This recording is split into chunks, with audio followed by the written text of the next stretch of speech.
कौन से क्वेश्चन हैं जो एग्जाम में आने लायक हैं, उनका हम थोड़ा सा प्रीव्यू देखेंगे। तो पहला हमारा जो क्वेश्चन है वो है, इंकजेट प्रिंटर या बेंड प्रिंटर को वर्गीकृत किया जाता है। इंकजेट प्रिंटर और बेंड प्रिंटर है, उनको ये किन के भाग हैं, किस प्रिंटर के भाग हैं? तो ऑप्शन एक है करेक्टर प्रिंटर, ऑप्शन बी है इंकजेट प्रिंटर, ऑप्शन सी है लाइन प्रिंटर और ऑप्शन डी है ऑफ बेंड प्रिंटर। इसमें से आपका जो इंकजेट और बेंड प्रिंटर है वो किसके भाग हैं? तो वो हैं करेक्टर प्रिंटर के।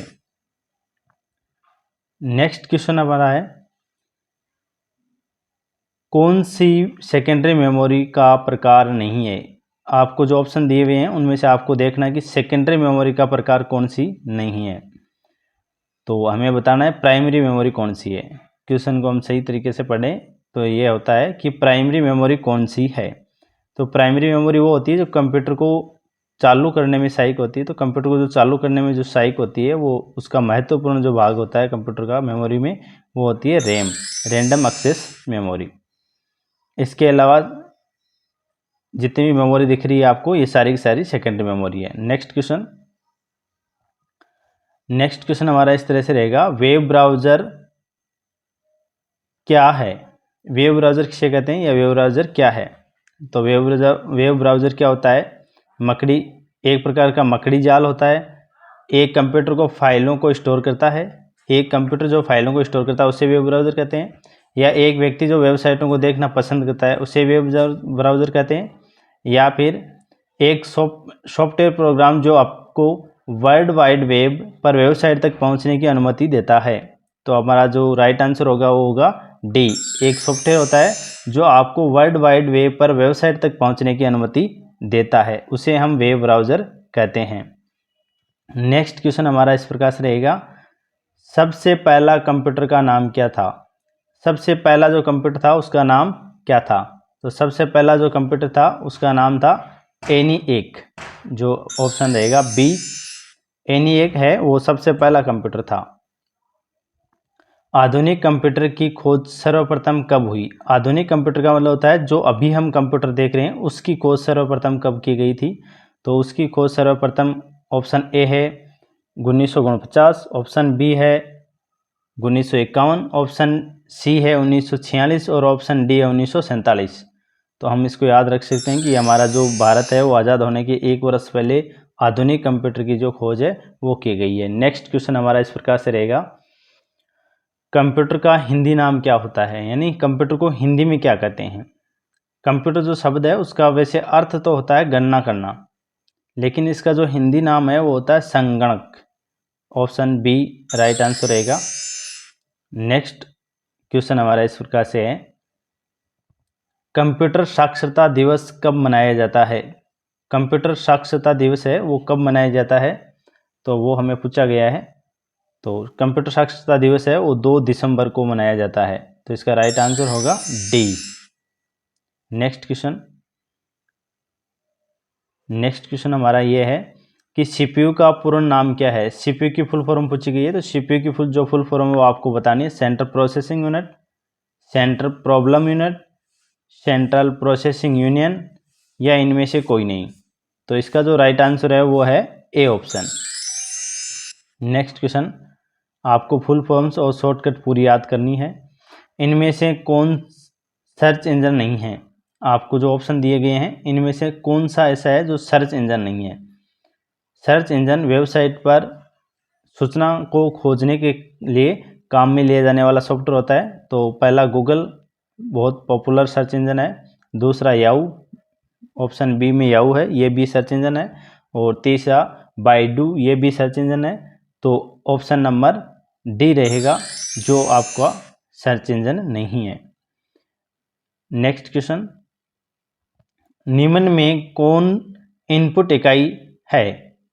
इन जो ऑप्शन दिए गए हैं इन ऑप्शन में से आपको इनपुट इकाई के बारे में बताना कि इनपुट इकाई कौन सी है या इनपुट डिवाइस कौन सा है। तो माउस इनपुट डिवाइस होता है, कीबोर्ड भी इनपुट डिवाइस होता है, और स्कैनर भी इनपुट डिवाइस होता है। तो ऑप्शन आपका जो राइट आंसर रहेगा वो डी, इनमें से सभी।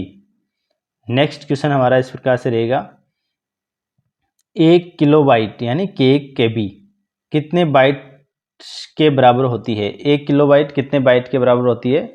जो आपका पिछली बार एग्जाम हुआ था उसमें भी इस प्रकार का एक क्वेश्चन पूछा गया था, किलोबाइट कितने बाइट के बराबर होता है?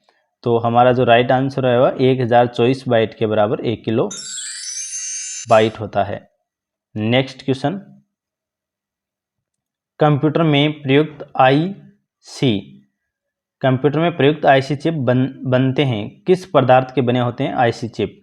तो पहला ऑप्शन है क्रोमियम से, दूसरा ऑप्शन है आयरन ऑक्साइड से, तीसरा ऑप्शन है सिल्वर से और चौथा ऑप्शन है सिलिकॉन से। तो आपका जो राइट आंसर होगा वो होगा डी, सिलिकॉन।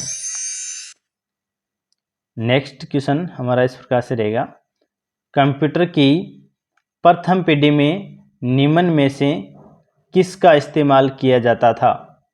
कंप्यूटर की जो प्रथम पीढ़ी थी उसमें निम्नलिखित ऑप्शन में से किस का प्रयोग किया जाता था? तो प्रथम जो पीढ़ी थी उसमें वैक्यूम ट्यूब का प्रयोग किया जाता था। ऑप्शन नंबर सी सही होगा। नेक्स्ट क्वेश्चन हमारा इस प्रकार से रहेगा, कंप्यूटर की चौथी पीढ़ी में निम्न में से किसका प्रयोग किया जाता था? जो ऑप्शन आपको दिए गए हैं उनमें से चौथी पीढ़ी जो है उसमें किसका प्रयोग किया जाता है? कंप्यूटर की 5 पीढ़ियाँ हैं जिसमें से चौथी पीढ़ी के बारे में पूछा गया है कि चौथी पीढ़ी के अंदर किस उपकरण है या किस जो प्रोसेसिंग यूनिट है उसका प्रयोग किया जाता था। चौथी में डी ऑप्शन होगा, माइक्रो प्रोसेसर का प्रयोग किया जाता है। अभी भी माइक्रो प्रोसेसर का यूज हम करते हैं। नेक्स्ट क्वेश्चन हमारा इस प्रकार से रहेगा, कंप्यूटर की तीसरी पीढ़ी में निम्नलिखित में से किसका उपयोग किया जाता था? तीसरी पीढ़ी में आपको बताना है। पहले पूछा गया था पहली पीढ़ी में तो वो थी आपकी वैक्यूम ट्यूब, और फिर पूछा गया चौथी पीढ़ी में तो वो थी माइक्रो प्रोसेसर, और तीसरी पीढ़ी में है वो है आईसी इंटीग्रेटेड चिप, जिसको हम बोलते हैं आईसी इंटीग्रेटेड चिप। एक ए नंबर जो आंसर है वो आपका करेक्ट होगा। नेक्स्ट क्वेश्चन आपको पूछा गया है, नेक्स्ट क्वेश्चन हमारा ये रहेगा,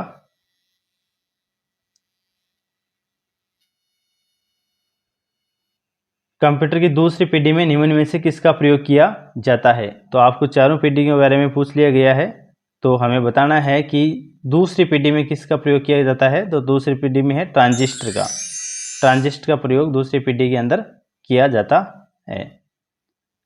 नेक्स्ट क्वेश्चन हमारा इस प्रकार से रहेगा, निम्न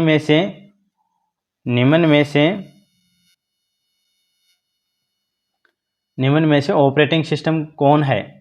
जो आपको ये दिए गए हैं इनमें से आपको बताना है कि ऑपरेटिंग जो सिस्टम है वो कौन सा है। तो गूगल क्रोम हमारा ब्राउज़र है, एंटीवायरस एक सॉफ्टवेयर होता है जो वायरस से सुरक्षा करता है, यूट्यूब प्लेटफॉर्म है, और विंडोज़ जो ऑप्शन डी दिया गया है वो हमारा इस क्वेश्चन के अकॉर्डिंग राइट आंसर है, option number D. Next question, निम्नलिखित में से कौन सा एक ऑपरेटिंग सिस्टम नहीं है? आपको ऑपरेटिंग सिस्टम कौन सा नहीं है वो बताना है। तो एक नंबर पे हमें दिया गया है DBMS। DBMS की फुल फॉर्म होती है database management system. Next 2 number पे हमें दिया गया है लिनक्स जो एक ऑपरेटिंग सॉफ्टवेयर है। 3 नंबर पे हमें दिया गया MS DOS जो एक ऑपरेटिंग सॉफ्टवेयर है, और 4 नंबर पे हमें दिया गया है MS विंडोज जो कि एक ऑपरेटिंग सॉफ्टवेयर है। तो इसमें से DBMS एप्लीकेशन सॉफ्टवेयर है, तो इसका राइट आंसर होगा ए। नेक्स्ट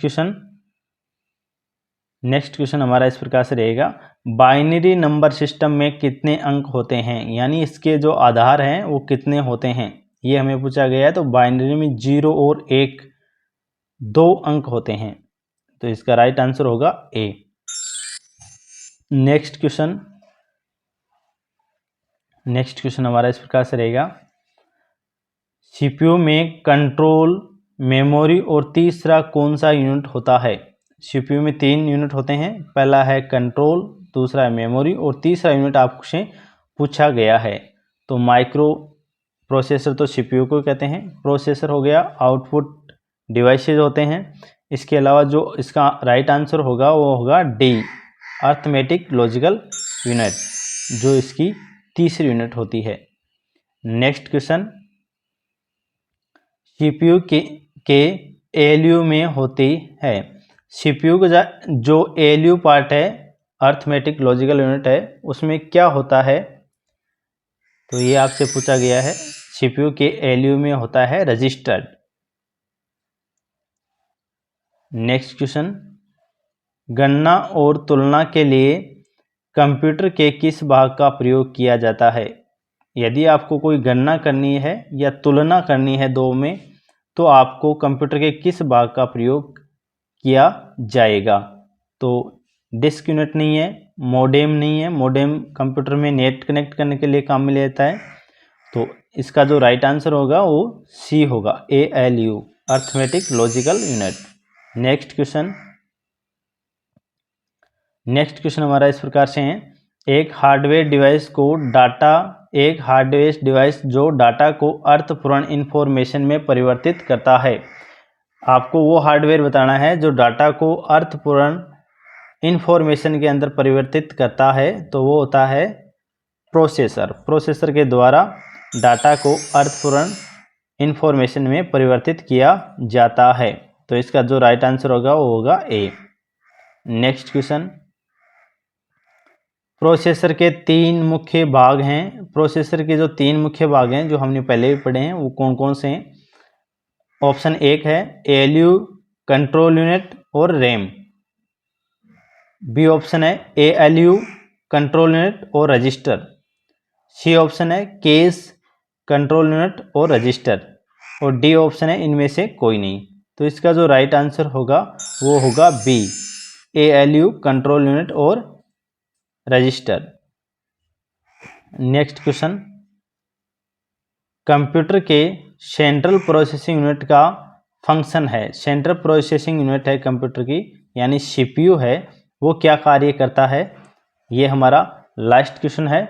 हमने 25 क्वेश्चन पढ़े हैं, तो इसमें हमें जो राइट आंसर है वो होगा इसका सी। गणना और प्रोसेसिंग करने का जो कार्य है वो सेंट्रल प्रोसेसिंग यूनिट के द्वारा किया जाता है। तो इस तरह से आप अपनी तैयारी को बनाए रखें। थैंक यू, धन्यवाद।